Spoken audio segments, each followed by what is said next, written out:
Olá, pessoal da EJA. Eu me chamo Cláudia Vicente e vou estar aqui com vocês nessa aula hoje para a gente falar um pouquinho sobre a origem da humanidade. Vamos lá? A origem da humanidade que se dá a partir de vários fatores. Na história, estudamos a partir do desenvolvimento social do indivíduo e a partir da sua interação com os grupos sociais. No entanto, antes de nós começarmos a ver do ponto de vista histórico como os indivíduos foram se agrupando, foram formando sociedades, a gente entende que outras possibilidades existem de explicar a origem da humanidade. Então, a pré-história, propriamente dita, ou a história que conta antes da história, ela vai nos mostrar de onde vimos, como surgimos para chegarmos onde estamos. Então, nessa aula sobre a origem da humanidade, vamos ver a história a partir de outras perspectivas, não apenas a partir dos movimentos sociais, das leituras sobre os grupos e sociedades, mas a partir do início, de como tudo começou. E para isso, a gente vai conseguir fazer uma relação com outras áreas dos saberes, como a biologia, como a antropologia, até mesmo a arqueologia, entre outras. Pois bem, há muito e muito tempo, antes de estarmos com essa forma física que conhecemos, antes mesmo de nos entendermos enquanto homens, enquanto mulheres, enquanto sujeitos de direitos, nós evoluímos. E essa evolução, a que nós chamamos de evolução humana, ela nos mostra que há, entre as diversas áreas do saber, divergência sobre como se deu esse processo de evolução. Então, a pergunta de onde viemos, ou talvez como surgimos, ela pode ser respondida através de inúmeras teorias, através de inúmeras perspectivas. No entanto, ela vai apontar a partir da evolução do homem enquanto ser vivo, muito antes dele entender-se em sociedade. Há teorias religiosas que explicam de onde havia surgido a humanidade. A gente está cansado de ver as teorias criacionistas que apontam que o homem surgiu a partir de uma criação divina, muitas vezes antropomórfica, e que isso se insere no contexto do que convencionamos chamar de criacionismo. Essa teoria vai buscar explicar, através da religiosidade, como o homem surge e como se dá a sua evolução na Terra. Então, essa teoria, ela explica a origem e evolução do homem a partir da religiosidade. Então, teorias gregas, hindus, africanas, judaicas e tantas outras que existem, elas apontam para uma direção, que o homem surgiu e evoluiu-se a partir de uma divindade. Muitas vezes, cada crença dessa aponta de maneira diferente qual seria essa divindade. No entanto, todas convergem, ou seja, todas aparecem muito próximas quando dizem que a origem do ser humano, ela se dá a partir do querer de um ser divino. Então, a teoria cristã, nós já estamos habituados a conhecer que a origem do mundo se dá a partir da criação do Adão e da Eva, ela é bem conhecida, não temos muita dificuldade para reconhecê-la. Eu trouxe aqui para a gente ver uma outra perspectiva. É bom a gente entender que as formas de olhar o mundo, elas são diferentes e elas também podem não ser iguais, elas podem ter a sua verdade a partir da visão de determinado povo. Então, a origem do mundo, segundo a crença iorubá, e vale salientar, pessoal, o povo iorubá é um povo que está no sudoeste da região da Nigéria, ali no continente africano. Eles creem que o mundo começou através do Ilê-Ifê, quando um orixá chamado Obatalá comunicou ao Deus Supremo, Olodumaré, o seu desejo de criar a terra, a que chamou-se de Ilê-Aiê. Então, se no cristianismo nós entendemos que a origem do homem se dá através da criação de Adão e Eva por parte de um Deus, para esses povos, para esse povo iorubá, que, diga-se de passagem, muito influenciou a cultura brasileira, uma vez que no período escravocrata foram esses povos, muitos desses povos vieram aqui para o Brasil na condição de escravizados e trouxeram parte disso, dessa sua cultura, dessa sua crença. Então, é muito interessante entendermos que, por mais diferentes que sejam as crenças, elas precisam ser respeitadas, porque a partir disso é que se dá o entendimento do que é viver em sociedade. A gente está olhando agora nessa aula sobre a origem da humanidade. A origem da humanidade, ela se dá há muitos milhões de anos atrás, quando os seres vivos começam a evoluir, se adaptar-se, e um fator importante que pode ter contribuído para essa evolução foi o homem aprender, o homem enquanto indivíduo, aprender a conviver em sociedade. Então, o racionalismo na Europa Ocidental, sobretudo a partir do período moderno, ele aponta que essa visão teológica, ela não condizia com a verdade, ou existia outras possibilidades de contar sobre a evolução do homem. E o que é que essas teorias científicas vão apontar? Elas vão apontar que, através de pesquisas paleológicas, arqueológicas, apontar que a possibilidade comprovada é que os indivíduos, seres humanos, não só os seres humanos, os seres vivos, tenham surgido há milhares e milhares de anos e tiveram que passar por um processo evolutivo, e a partir desse processo evolutivo é que existe a observação de ancestrais comum entre esses seres vivos, e não que eles descendiam de uma figura divinizada, como apontam alguns conceitos religiosos. Então, a diferença entre a observação científica e a observação religiosa de como se deu a origem da humanidade é que, do ponto de vista científico, essa evolução se deu através de milhares e milhares de anos e que marca profundamente a vida no planeta Terra a partir dos modos como os seres vivos foram se adaptando, e não a partir de uma figura divinizada que, a partir do seu querer, se dá esse processo de adaptação do homem na Terra. Afinal, de onde viemos? Quem somos?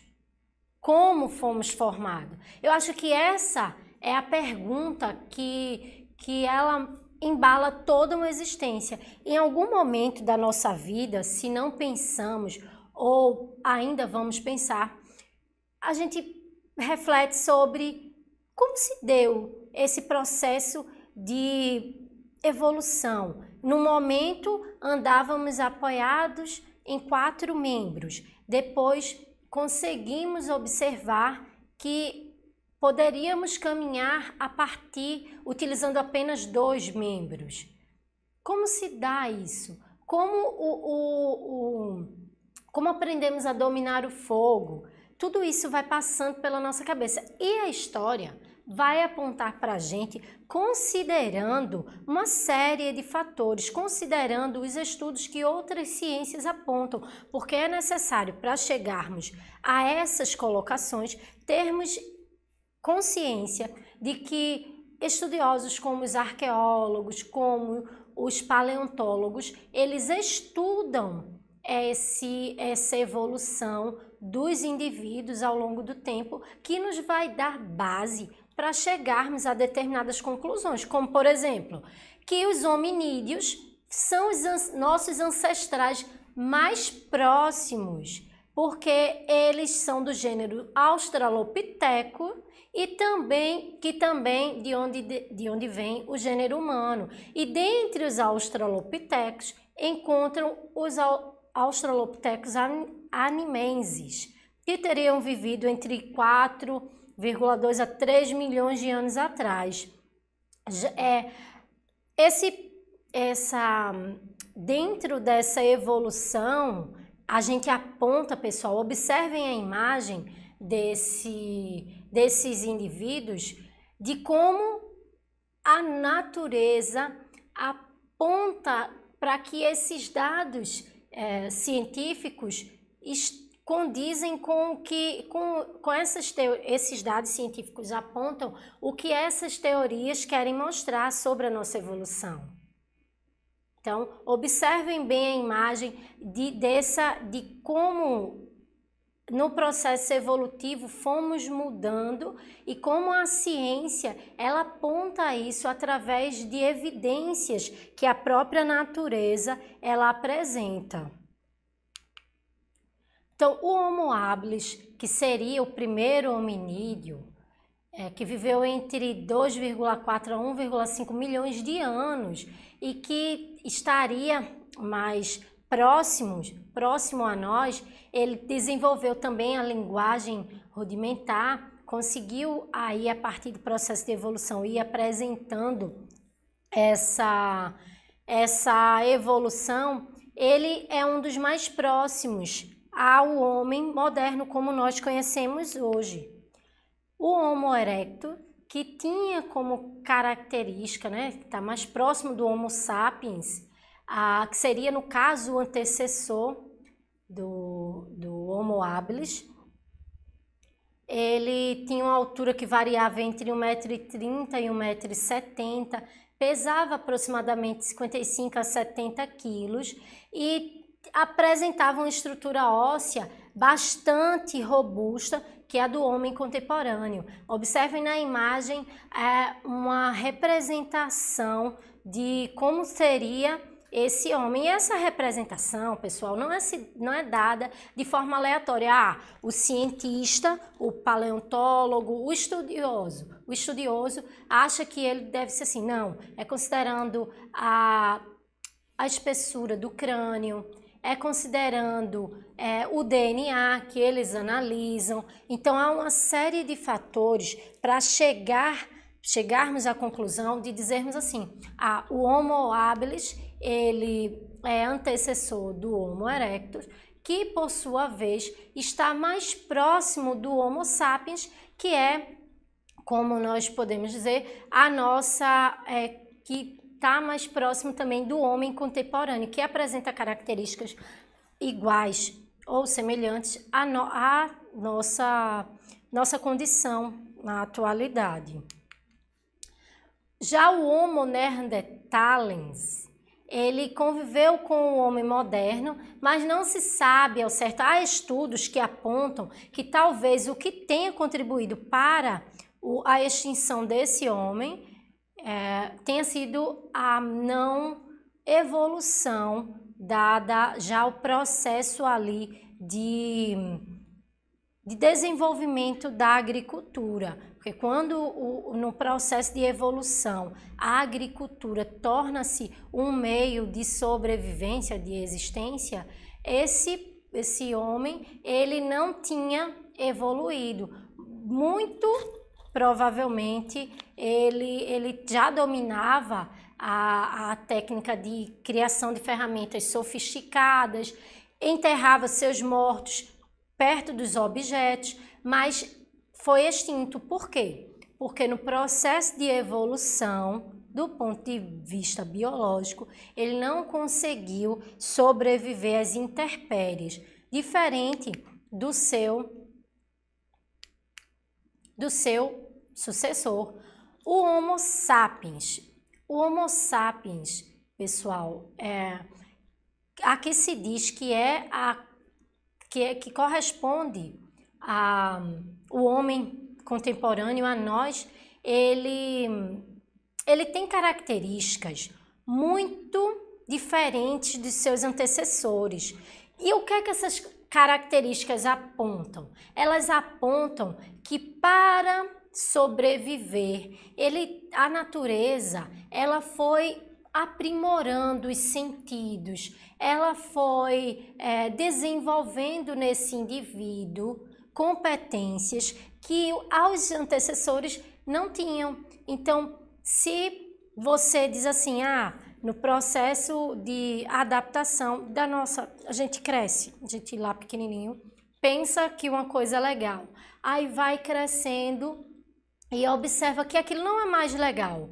Aí a gente diz o quê? Não, no meu processo de evolução, eu entendo que aquilo não tem mais sentido. Então, é mais ou menos isso. É uma leitura grosseira, a certo modo, para dizer que a natureza é tão mágica que ela conseguiu colocar para esse indivíduo agora num processo lento. É porque a gente estuda história e entende ela de forma linear, mas não é. Demorou muito tempo para esse homem chegar a essa condição. Então, os estudos apontam que o desenvolvimento cerebral, a capacidade desse indivíduo de firmar-se e de viver em sociedade foi um dos fatores que contribuiu para a sua diferenciação dos outros indivíduos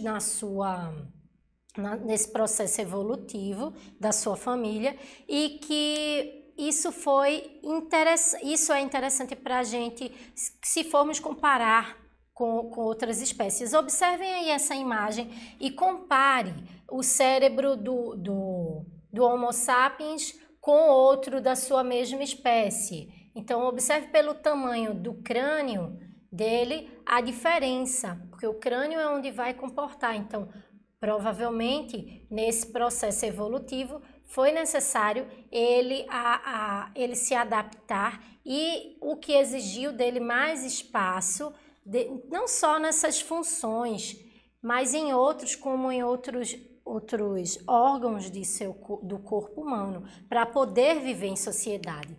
Aí, aqui nesse quadro, a gente vê a evolução das subespécies do Homo sapiens e observa como, do ponto de vista biológico, isso foi necessário para que nós chegássemos a essa condição que estamos hoje, certo? Como foi necessário nos adaptarmos e que os organismos fossem evoluindo também. A origem geográfica dos homens apontam, a partir de estudos, que se deu lá no continente africano. Aí vocês podem dizer, mas há questões que contradizem? Há estudos que apontam que podem ter surgido no continente asiático. No entanto, até agora, o mais provável é que a origem do homem se dá no continente africano. Considerando o ano em que esses fósseis são datados, em que esses restos mortais são encontrados e são estudados, a partir disso é que se considera que ele surge lá no continente africano, porque os mais antigos foram encontrados lá. Aí eu pergunto a vocês, se descendemos de africanos, se evoluímos ao longo do tempo para vivermos, para podermos sobreviver, será que de fato o ser humano é o mais evoluído dos seres? A imagem aí eu coloquei para que deixem uma provocação. Observem que é uma imagem de uma mata queimando. Então, evoluímos tanto, observem aqui, evoluímos para podermos conseguir sobreviver, para conquistarmos alimentos, evoluímos com relação às funções, as nossas funções biológicas, evoluímos do ponto de vista social, mas até onde essa evolução aponta que o homem, enquanto indivíduo, ele é o mais evoluído dos seres? Alguém pode me dizer, não, professora, o homem é evoluído porque ele é um ser racional. A imagem aponta isso? Será mesmo que a gente evoluiu? Considerando o quê? Apenas a nossa questão biológica? Se formos olhar do ponto de vista social, como se deu essa evolução?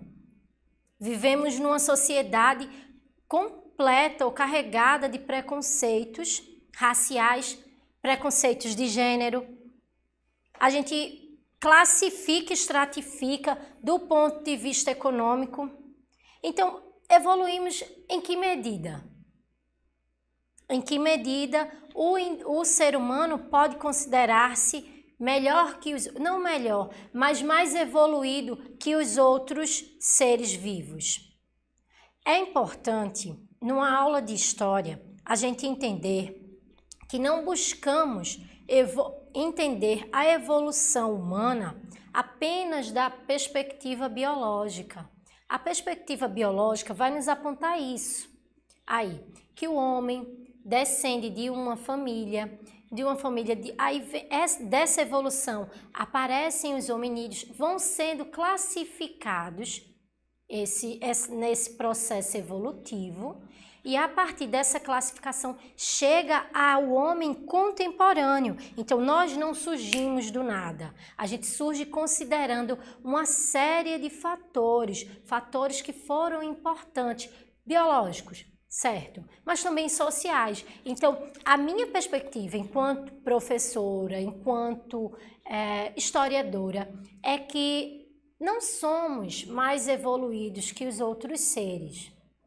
O fato de pensarmos não nos leva àquela lógica do Descartes, do penso logo existo, uma vez que há outras formas de vida que também, à sua maneira, elas têm a sua lógica. Então, o homem evoluiu do ponto de vista biológico para poder viver em sociedade, para poder se manter vivo, manter-se vivo, evoluiu. No entanto, isso também acarretou um processo que vale a pena ser questionado sobre em que medida essa evolução é nociva aos outros seres ditos menos evoluídos. Então, a reflexão que eu deixo aqui para vocês, para encerrar a nossa aula, é que esse processo de evolução dos indivíduos nos leva a pensar sobre a nossa própria condição enquanto seres sociais. Então, pessoal, dada essa reflexão, aguardo vocês na próxima aula e espero que vocês possam ir em busca de mais conhecimentos a respeito dessa nossa origem evolutiva, social e biológica.